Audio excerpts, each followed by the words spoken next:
pertimbangan presiden memilih misalnya ke Jawa Tengah itu lebih banyak kunjungannya dibandingkan ke tempat lain.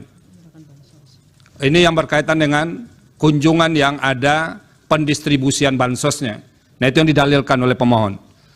Nah, kalau ini kami bisa dibantu menjelaskannya, itu akan lebih mudah kami apakah yang didalilkan pemohon itu bisa dibenarkan atau tidak.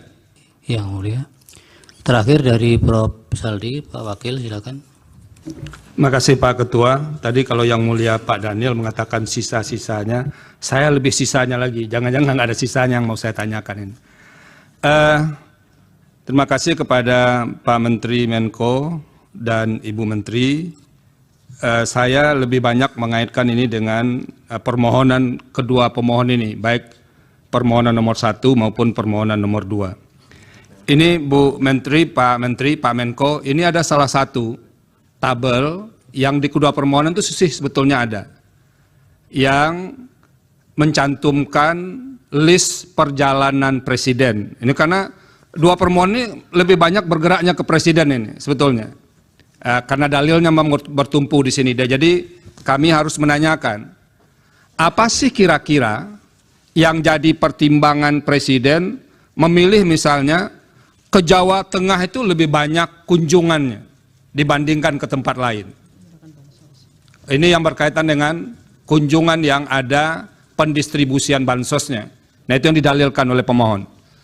Nah, kalau ini kami bisa dibantu menjelaskannya, itu akan lebih mudah kami apakah yang didalilkan pemohon itu bisa dibenarkan atau tidak. Nah, tolong kita dibantu ini oleh 4 menteri ini berkaitan dengan ini. Itu yang pertama. Masih berkaitan dengan peta ini, kira-kira ini alokasi dana yang dibawa untuk kunjungan-kunjungan presiden itu yang dari mana saja? Pak Menko dan Ibu Menteri, ini satu yang terkait langsung dengan permohonan yang diajukan oleh kedua pemohon. Yang kedua, ini kan sering dilakukan pertemuan ya, Pak Menko tadi bilang, Pak Menko PMK maupun Menko Perekonomian sering dilakukan pertemuan. Dalam suasana pertemuan yang sudah berhimpitan dengan jadwal pemilu itu, ada enggak warning dari yang melakukan pertemuan ini, terutama warning yang berkaitan dengan sensitivitas suasana pemilu. Jadi misalnya ada yang mengingatkan, kita harus hati-hati juga, jangan kita menjalankan agenda yang sudah disusun dalam APBN, lalu diterjemahkan sebagai kegiatan politik. Ada enggak dalam rapat-rapat seperti itu diingatkan supaya pemaknaan atau penafsiran berbagai pihak bahwa ini ada kaitannya dengan politik itu pernah diingatkan enggak? Itu yang kedua. Yang ketiga, itu masih berkaitan dengan automatic adjustment tadi Bu Menteri Keuangan. Ya, automatic adjustment atau terkait dengan pemokusan ulang mata anggaran itu. Seberapa sering sih sebetulnya dalam 5-6 tahun terakhir itu dilakukan di awal tahun? Nah itu, dilakukan di awal tahun. Biasanya kan kalau mau ada pengetatan di berbagai kementerian lembaga itu kan setelah tahun berjalan begitu. Nah ini dilakukan di awal tahun. Pernah nggak ada pengalaman-pengalaman sebelumnya yang di awal tahun itu sudah dilakukan? Dan itu yang dikemukakan oleh kedua pemohon, yang dana 50 triliun lebih itu yang katanya jangan-jangan dana itu yang dimanfaatkan untuk menghadapi pemilu ini.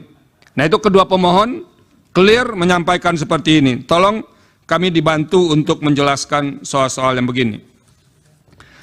Yang keempat atau yang ketiga, Bu Menteri, ini Bu Menteri Sosial ini kalau dilihat postur anggaran perlindungan sosial 2024 itu kan ada belanja lain-lain yang jumlahnya ini kami gunakan kemarin dari, ini dari apa? Pak Menko, ini ada 42,3 triliun. Jadi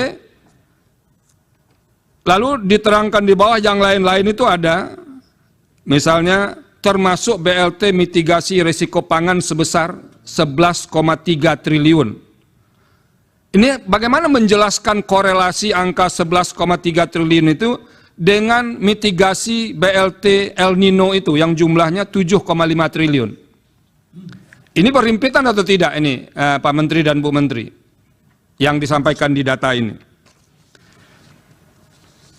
Nah, ini yang tidak kalah pentingnya juga Pak Menteri dan Bu Menteri, karena bulan November itu akan diagendakan pemilihan kepala daerah serentak seluruh Indonesia.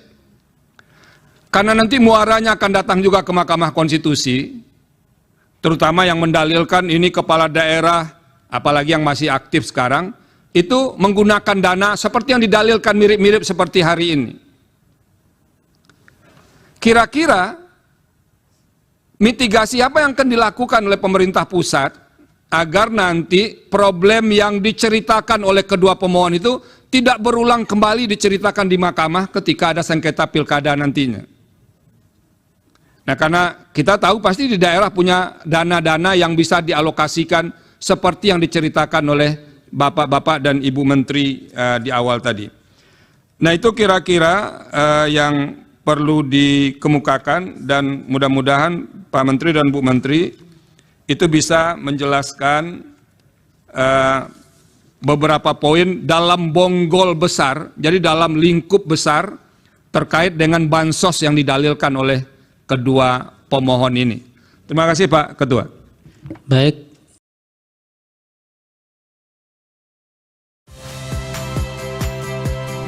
Saya Rahmat Ibrahim. Saksikan program-program Kompas TV melalui siaran digital, pay TV, dan media streaming lainnya. Kompas TV, independen, terpercaya.